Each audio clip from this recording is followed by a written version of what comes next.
would suspect that this is just a resting tree, that perhaps they've left the roost spot already this morning. Perhaps they've already had a morning feed. I have a spotting scope, and I have an attachment for my iPhone. I just took a still.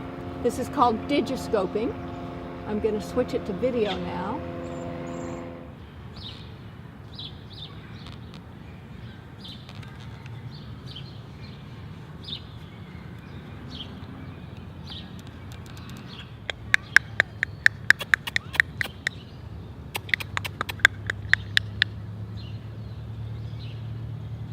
You know, standing here on the ground, you can barely see the bird in the tree, and you can see it so beautifully through the scope. Having a scope or binoculars just enriches the birding or wildlife experience so much, because the animal will exhibit normal behaviors because you're not too close to disturb it, and you just see such wonderful, intimate details of their life. Preening, and pair bonding, feeding. Good boy. Good boy. Some would think that's a trained parrot. Yeah. I love the way the feet grasp the branch.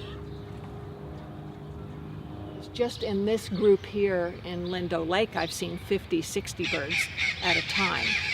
And I know there's birds, there's a roost at El Cajon. I know of I've heard of a roost at Point Loma. So parrots aren't an especially cold tolerant bird. I mean, they're a tropical or semi-tropical temperate bird.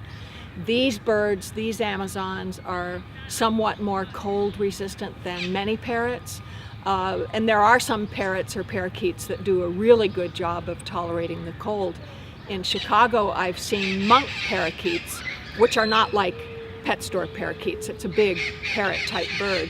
But the monks live year-round in Chicago and survive the winter, and they are able to do this by making huge communal nests.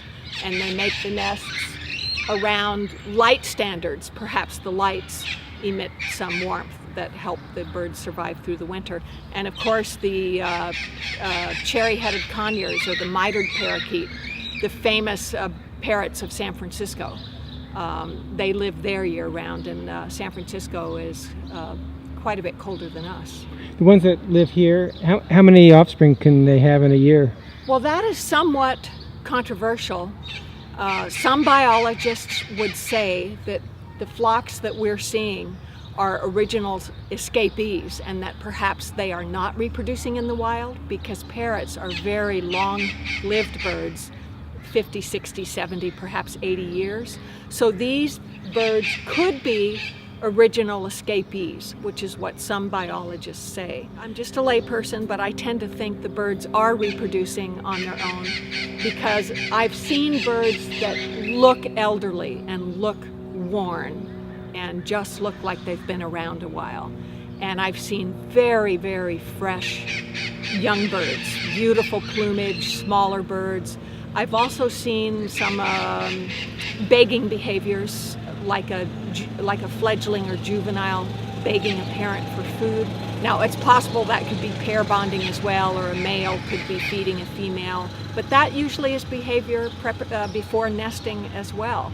So I just have the feeling that we are seeing birds that have hatched and fledged.